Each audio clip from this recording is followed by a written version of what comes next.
We all know the Impressionists faced rejection at the beginning of their career, but what I don't think people realize is how much rejection they faced. And for some reason in my head, when I had heard about the rejection of the Impressionists, my brain had filled in the information as like, oh, well, they were rejected, but people eventually came around to their side, but that's just not the case.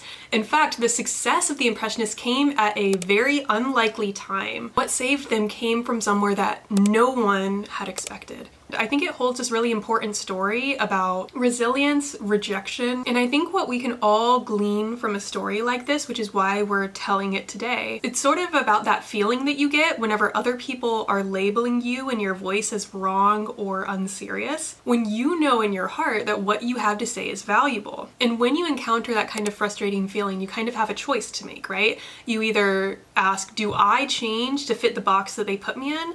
Or does the box change to fit me?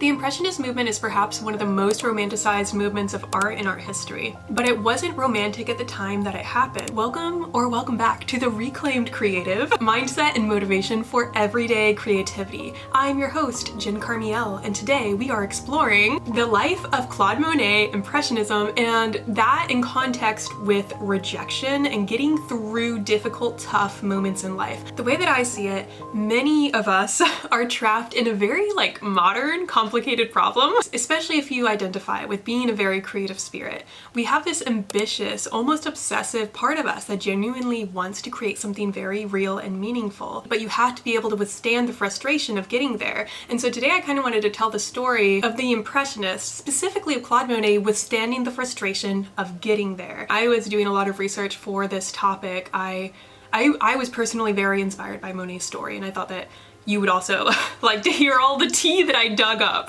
If you do want to go a little bit deeper with me each month in regards to mindset and motivation, I have something called the Small Joys Club, where I write you a letter every single month, and I also give you a little art print to reflect on as well. If you join the full letter tier, you get a journal prompter exercise with it too. I don't know, it could be your kind of thing. Check it out below. In the face of everybody telling you that you're doing something wrong, how do you know which way to go? Claude Monet is quoted for having said, "Everyone discusses my art and pretends to understand as if it were necessary to understand when it is simply necessary to love." So real quick brief history here. Monet knew he was an artist from a very young age. He painted caricatures, he sold them at little local shops, he learned to paint on plein air with random people from a very, very young age. Because of this early introduction to art, his aunt did a lot of funding for his career. His aunt gave him monthly stipends to help support his art career. His dad wasn't on board with it, as dads are. They're like, businessman, be your business self, and then Monet was like, no, I won't do that. Still, even with the support of his aunt, it still wasn't a perfect story. Some people consider Monet a largely self-taught painter. He went to an art school in Paris, but it did lack a strict curriculum, and so they kind of let him develop his own style. Monet didn't necessarily learn how to paint with strict technique and trying to study what came before him. Instead, he was very innovative with going out into the real world and just painting exactly what he saw. And I think it's this aspect that makes him such an innovative painter. He focused so much on process, his own observation, that his paintings became a vision of his own unique view and tastes rather than representing something that came before him. There was something in Paris called the Salon, where you submitted your artwork to them every year, and every year they were like, yes, you're a good artist, or no, you're not a good artist. And this kind of determined whether or not you were allowed to paint as a real artist in the world, gave you legitimacy. It allowed people to view you as a professional artist worthy of being commissioned and things like that. He submitted to the Salon a few times and did get his work accepted. However, as he continued painting, he just became more and more reliant on this very new way of painting, directly outdoors with vivid color, vivid brush strokes, and painting modern day life. All of which things the Salon very much did not approve of. I really do admire his persistence in this case. I think that a lot of us, especially when you know you have the skills to succeed, like Monet had the skills to succeed in painting in the Salon's traditional way. He had a deeper vision for the future of what painting could be, and so that is what led to this whole revolution of the Impressionists. He and another painter, Renoir, formed a pretty close relationship at this point. So Renoir is another very wonderful, beautiful Impressionist. He's most well known for all of these really pretty social paintings. Think people out living their best life, living at the cafes, and that's something that's really cool about Impressionism to me. Painting prior to Impressionism meant painting historical paintings. painting myths, painting royalty. But Impressionism meant painting everyday life, you and me, life as we see it, the fleeting moment, the impression of life in front of you. Isn't that just like, makes me happy. So Renoir and Monet would go out to these different restaurants, specifically this boat restaurant. I'll put the name up on the screen, but I'm gonna be so honest with you right now, I'm not gonna try to say it. But what is so important and impactful to me here is, although they were financially destitute, like they did not have any money, they continued to foster this shared vision together. They stood side by side painting the different people that would walk across the docks, the boats, and the water, and it is just so beautiful and interesting to see these two paintings next to each other, because you get this sense of camaraderie, of friendship, of at least one other person understands my vision here. By this point, I think that more and more painters were really starting to get onto the same page.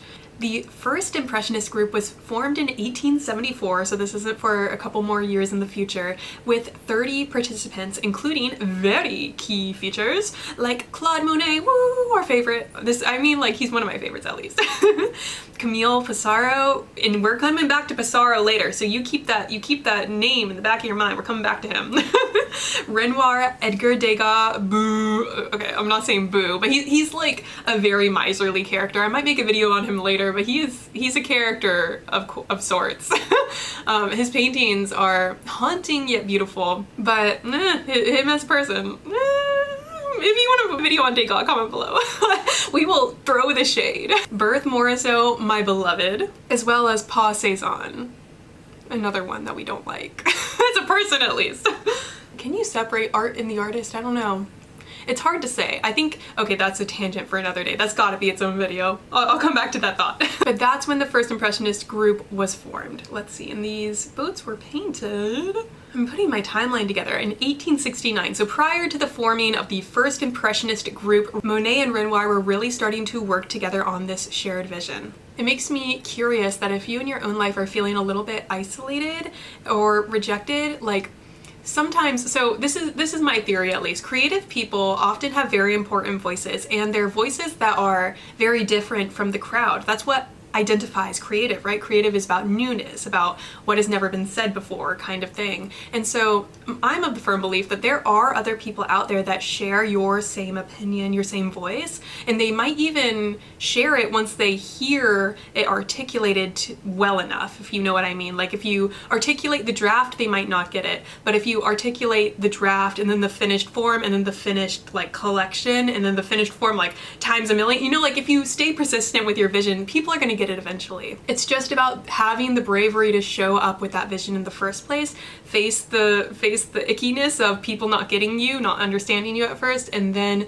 finally they will see your side. I promise you. At least I'd hope. I'd love to hear your own unique experience about like sharing something that people don't get until they see it, if you know what I mean. Because I can actually say for myself, I remember hearing like this demo of a song on TikTok or Instagram one day, and I personally did not like the demo. Like I heard the demo of the song and I was like, that sounds kind of bad. I kind of don't like that. But then the artist posted like the finished version of the song and I was like, wait a minute, wait a minute, that's a pop. I actually really did enjoy it. And so I'm curious if you as a creator have experienced something like this, where you have a vision that no one gets, and then you post the actual finished form of it, and then now it makes sense to people, because that is a very, very real phenomenon. So Renoir and Monet, they're painting their little boats together, and it's wonderful, it's gorgeous, it's going. And I think that is what really saved Monet from a lot of the from festering in that feeling of rejection, because there's always going to be some aspect of rejection when you're a creative individual, in my opinion. So it's all about finding something that matters more than the feedback you're getting, if that makes sense. Like that's kind of the penance, we might say, the fees paid to be due as a creative person, that you're going to be a little bit of an outsider. And you know what, sometimes you love that, sometimes you hate that, and you just gotta live with it. So that's rejection experience one. Financial destitution, find a friend. Find someone that gets it. And that's worth noting that Monet, for a great part of his life, really did scrape by, like financially, until he was about 50 years old is whenever he finally reached the point of like financial reward for his efforts. Because, and I'll tell you what is the most interesting thing to me that I like teased a little bit at the beginning of this video. Oh wait, no, I have to follow a structure and so I can't reveal that until the end. It's fine, it's fine. Let's continue with our story. So Monet is rejected repeatedly from the salon. Then he creates a close partnership with Renoir where they paint together frequently. After Renoir and Monet are painting together frequently, it's some point after that the first Impressionist group is formed. The purpose of this new group of artists was to challenge the existing system, the salon, which stated what was good and valuable art. At the time, receiving praise from the salon could make your career as an artist. And Monet, as anybody could imagine, hated this prospect because it did not reward innovation nearly enough. He wanted to create a different strategy for having his work taken seriously. If the salon wasn't going to take him seriously, how else does he become known as an artist that does this for realsies, if you know what I mean? And so 31 artists formed the Société Anonyme. The Society of Anonymous Artists.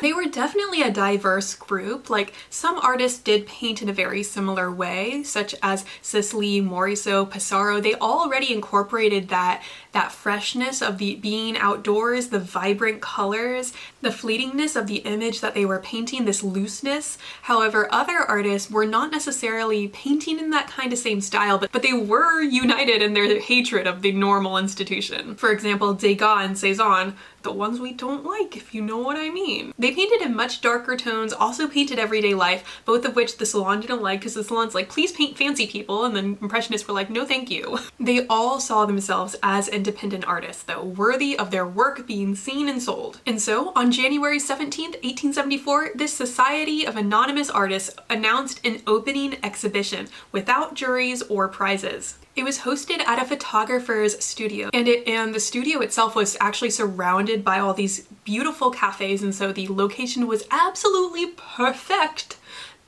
for attracting wealthy people who would buy that art up. In just a couple of months, organizers had gathered at least 200 works to display. That is very many paintings. And newspapers also started to cover the event, saying, hey, something new and crazy is about to happen. And Edgar Degas at the time actually wrote, this event is making more progress and is more welcoming, I swear, than I thought it would be. This is my best impression of like how he may have said that, but he was probably a very miserly person and so he was like more grumpy, but you get the gist. However, drumroll please, it did not turn over as expected. The first Impressionist exhibit absolutely failed. So number one, attendance was down. Like, not very many people went, despite everybody talking about it prior. In the month that it was open, the exhibition only received 3,500 visitors, and they were mostly friends, critics, and collectors. Like, the regular everyday person wasn't going there for enjoyment the way that they would go to the salon. Like if we're comparing apples to oranges here, 3,500 people went to the Impressionist exhibit, and the salon, there's over 500,000 people that went there. So yeah, if you're gonna compare there, yeah, it wasn't the best attendance-wise. And also, so few paintings were sold there as well, which is so sad and tragic if you ask me. Like, yes, they had over 200 paintings available, but only a handful sold. And on top of it, critics hated it too! There was the infamous review from critic Louis Leroy, who essentially like conveyed the notion that all of these works were unfinished. He wrote about one of Renoir's pieces, "What a pity that the painter who has a certain understanding of color doesn't draw better. His dancer's legs are as cottony as the gauze of her skirts." Not to mention criticizing Monet's Sunrise and saying the infamous line, "This is not a painting, this is an impression of a painting." So needless to say, people were unhappy with it. The Society of Anonymous Artists kind of disbanded, but also the people within the circle kind of did stay close. They continued to paint. And over the course of 7 subsequent independent exhibitions, they became known as the Impressionists. What's funny to me here is not every single artist who's called an Impressionist, who we know as Impressionists today, liked that term. Degas specifically. And you know what? This has become a Degas shade throwing session. Or should I save that for the video? Let's save it. Let's save it. You know what? Degas video coming at some point in the future. But Degas specifically did not like being called an Impressionist. Now, one might say that the Impressionists stopped exhibiting because of the negative response to their work, but that's not necessarily the case. They were interrupted by something much more menacing: war. Da, da, da, da. The Franco-Prussian War broke out in 1870, and this is where it gets pretty shaky in the timeline of today's story, because some of the painters actually did enlist or get drafted into the war, and other painters chose to flee to London. And it's actually in a weird part because of this war outbreak that Impressionism starts to gain traction, just a tad, and we'll talk about how this links all together. Essentially, Claude Monet flees France to London so that he can avoid the war. He goes there with Pissarro. Remember Pissarro? I told you he'd come back. It's in London that they meet a certain art dealer named Paul de Ronderel, and it is this art dealer that essentially like stakes his flag in the ground. It's like, dang it, Impressionism is cool and I'm tired of people telling me that it's not. And he spends a fortune buying up all of the Impressionist paintings. And Monet is actually quoted for having said, if it wasn't for Paul de Ronderel, he would not have been able to make it. Paul de Ronderel took one look at Monet and Pissarro's paintings and said, oh my gosh, this is such wonderful work, this is such beauty, such grace, I love it, give me more of it. Not only did Paul de Ronderel buy Monet's paintings, but he also paid Monet a monthly stipend to support his work. On top of that, Paul de Ronderel continued to exhibit these Impressionist paintings in London, Paris, and New York. And it's in New York, my friend, that we've reached the roundabout circle of Impressionism finally starting to resonate. People turn their brains on and they start to like Impressionism, over in the Americas at least. People over in New York were already starting to feel kind of hungry for newness, for something that they hadn't seen before, and they found it in the Impressionists' work. I think it's really funny. There's this quote by Paul de Ronderel. He says something like, let me find it. He says, without America, I would have been lost. The Americans don't criticize, they buy. And it's such a relief to them at last that they at last can live within the dream that they had carried for decades at this point. And after these exhibitions over in New York, people from New York would go to London and to Paris to seek Paul de Ronderel out for more Impressionist paintings. De Ronderel is quoted for having said, at last, the Impressionist masters have triumphed. My madness has become wisdom. And this teaches us, my dear friend, that we do not wait around for people to like start to understand us. No, we go out and we find people that already do. If Monet had stayed only in France, it does make me wonder, like, would he have seen such great commercial success in his lifetime? Because chances are, maybe not. The greatest supporters of the Impressionist paintings were people from the United States. And the French actually stayed quite stubborn in denying Monet his flowers, quite literally in this case. I think they're quoted for saying something like, and I don't have my laptop with me anymore, otherwise I would say it directly, but they said something like, the only thing more mad than the painters is the people who buy their work. What a burn.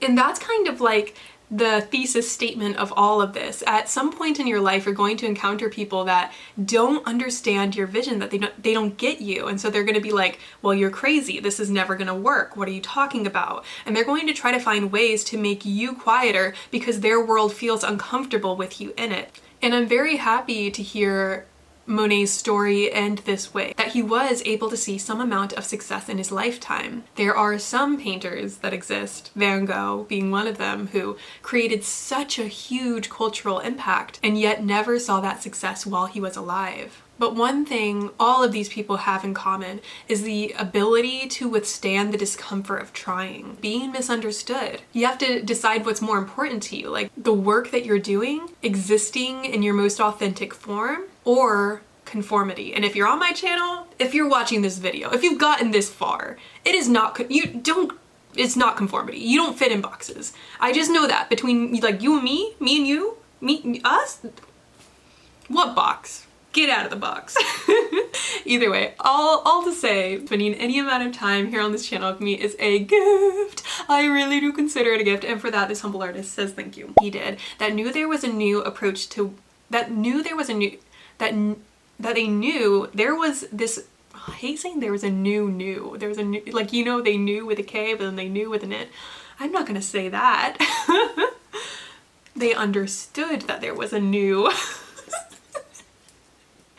Oh man, I usually like read from a thingy, but I was editing and I had more thoughts to share.